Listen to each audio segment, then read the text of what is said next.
Here's a video showing my small collection of bark river knives. We'll start off with the Fox River. This is a really nice knife. It's one of my favorites. I really like the style and the design.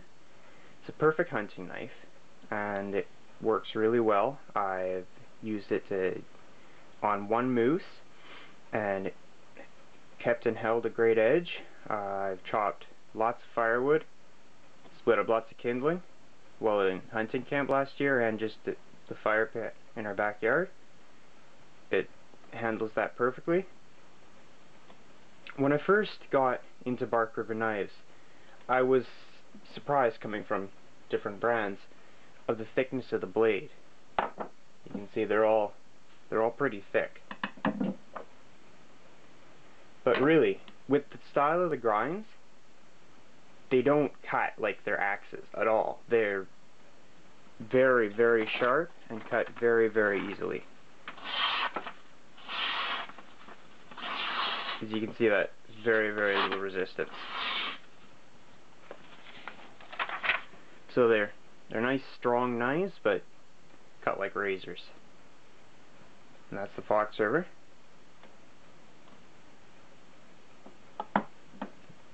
Here's the Settler. It's more of a camp style knife, and if you look, the way the blade thickens out towards the end in the middle makes it really, really good for chopping in this size of blade. Chops really well, and it makes a great camp knife. It cuts up meat quite well too. I've used this in the kitchen quite a bit. And when I first got it, I didn't really like the style of the handle, but after using it for a bit, it really does grip your hand. Really comfortable to use, and despite the flat pommel, it doesn't give you any hot spots. It's really comfortable. And then see the size comparison. It's quite a bit bigger.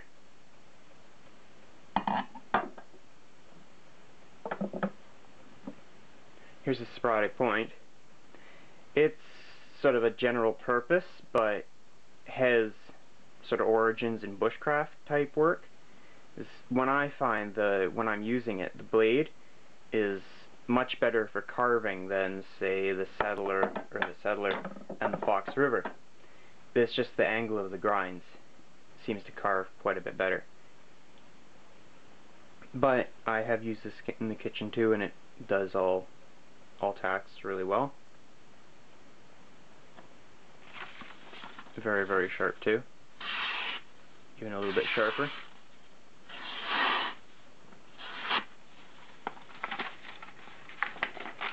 Handle's really nice.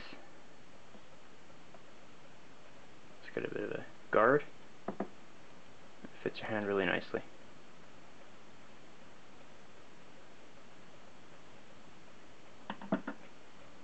Here's the smaller ones.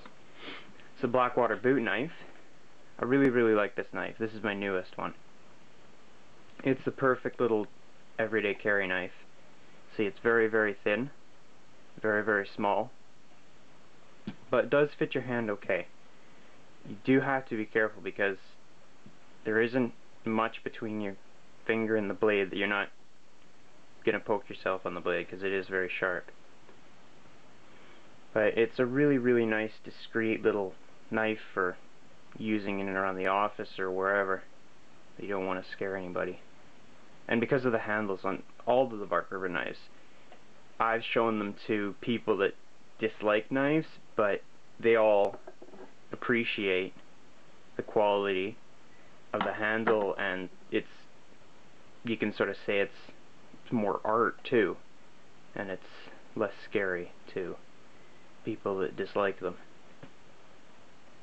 So it's a definite bonus when you're using it in public or around other people that don't appreciate a nice knife. Here's the Micro Canadian. This was my first one.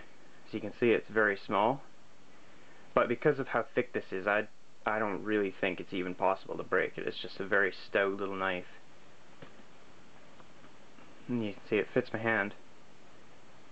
The last finger goes sort of at the end, and it is very comfortable to use. hold it on its side. I helped use this on one moose last year, and it worked really well. Did a bit of skinning with it. This is A2 tool steel, so it is high carbon, so it will rust. I have never had any problems with rust, but if you keep it dry, it's most likely have the same. It's never going to rust. They do hold a great edge. This is A2 tool steel too, and these are stainless, these three. As far as sharpening, I think the stainless is a tiny bit easier to sharpen, but really I haven't noticed any difference in edge holding, so that I think they're all about the same. Move on to the sheaths for these. Here's the settler sheath. It's kind of hard to describe, but your belt goes through here and then over top. And I really like this design because when I wore it hunting last year and you'd sit down at camp or in the boat, the sheath would move and then the end of the knife wouldn't poke you in your side. So it's a really good design.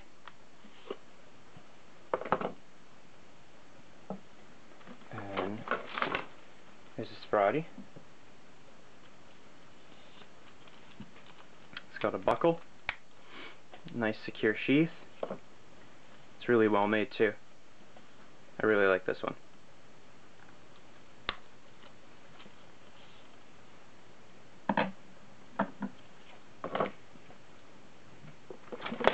Here's the Fox River pouch sheath.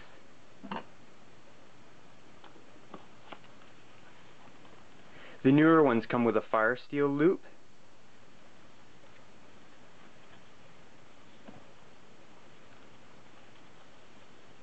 Nice basic sheath.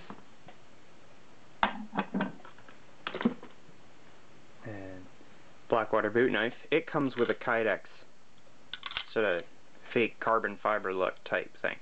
It goes inside your waistband, so it's sort of hidden away. Clips in really nicely.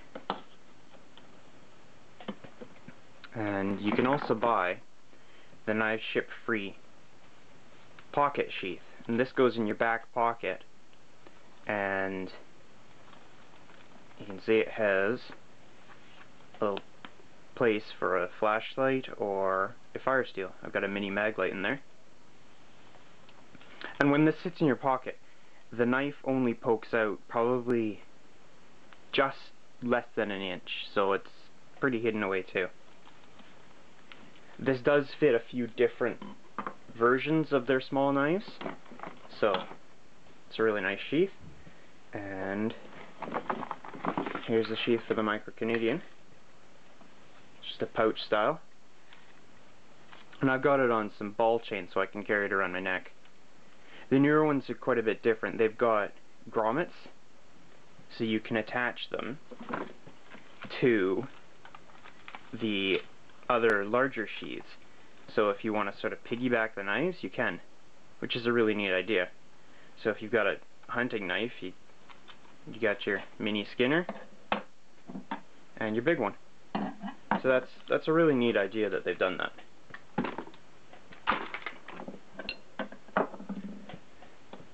So those are my knives. Thanks for watching.